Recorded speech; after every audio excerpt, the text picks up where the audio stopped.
نماز کو اللہ نے دین کے لیے کسوٹی بنایا ہے جو فرق کرتی ہے کون متقی ہے کون شقی ہے، کون مسلمان ہے کون شیطان ہے۔ لوگ تو آج کل اس کو ولی مانتے ہیں جس کی تعویذ سے آرام ملتا ہے۔ لوگوں کی نظروں میں ولی وہ ہوتا ہے جو صاحب کرامت ہوتا ہے۔ لوگ تو اس کو پیر مانتے ہیں جو عورتوں کو لڑکا پیدا ہونے کی بشارت دیتا ہے۔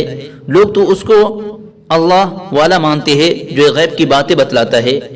لوگوں آؤ میں بتاتا ہوں کہ ولی کی پہچان کیا ہے۔ میں آپ کو بتاتا ہوں کہ پیر کس کو بناؤ گے۔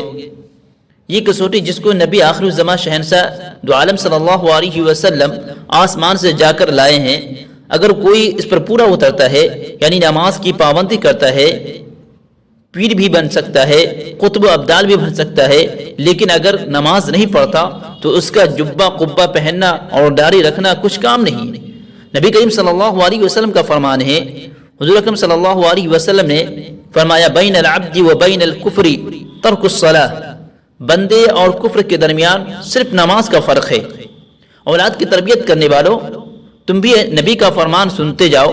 صادق المصدوق رحمۃ اللہ علیہ صلی اللہ علیہ وسلم نے فرمایا جب بچہ 7 سال کا ہو جائے تو اس کو نماز کا حکم دو، جب بچہ 10 سال کا ہو جائے تو ترک صلاۃ یعنی نماز چھوڑنے کی صورت میں اس کی پٹائی کرو۔ امام سلیمان خطابی جو کہ اپنے وقت کے جلیل القدر عالم ہے، فرماتے ہیں کہ یہ حدیث اس بات پر دلالت کرتی ہے کہ اگر بچہ اس حال میں بالغ ہوا کہ وہ نماز نہیں پڑھتا تو اس کے خطرناک نتائج برآمد ہوں گے۔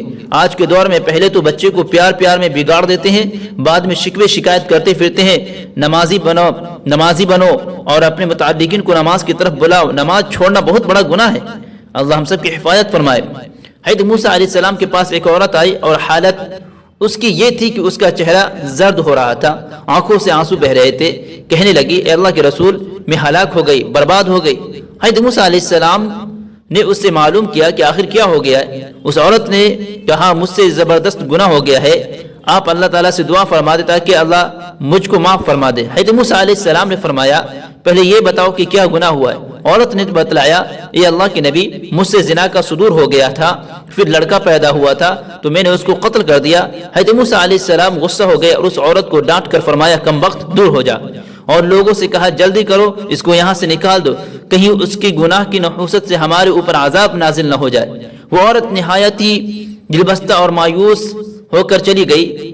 ادھر وہ آسمان اور زمینوں کا مالک یہ سب کچھ دیکھ رہا تھا اور سن رہا تھا۔ فوراً اللہ کی رحمت جوش میں آئی، حضرت جبریل علیہ السلام کو موسیٰ علیہ السلام کے پاس بھیجا گیا۔ حضرت جبریل علیہ السلام نے موسیٰ سے کہا اے موسیٰ، اللہ فرماتا ہے کہ تم نے کیا کیا؟ خبردار موسیٰ، تم نے ہماری گناہ گار بندی کو واپس کیسے کر دیا؟ تم نے اس سے یہ کیسے کہہ دیا کہ تیرا کوئی علاج نہیں؟ کیا تم نے زنا سے بڑا گناہ کوئی اور نہیں سمجھتے ہو؟ کیا تم زنا سے بڑا گناہ کوئی اور نہیں سمجھتے ہو؟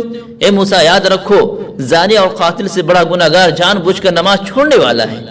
اندازہ کیجئے کتنا سخت گناہ ہے نماز کے ترک کرنے کا۔ اور ایک جگہ نبی کریم صلی اللہ علیہ وسلم نے ارشاد فرمایا من ترک الصلاۃ متعمدا فقد کفر، جس نے جان بوجھ کر نماز کو ترک کیا اس نے کفر والا عمل کیا۔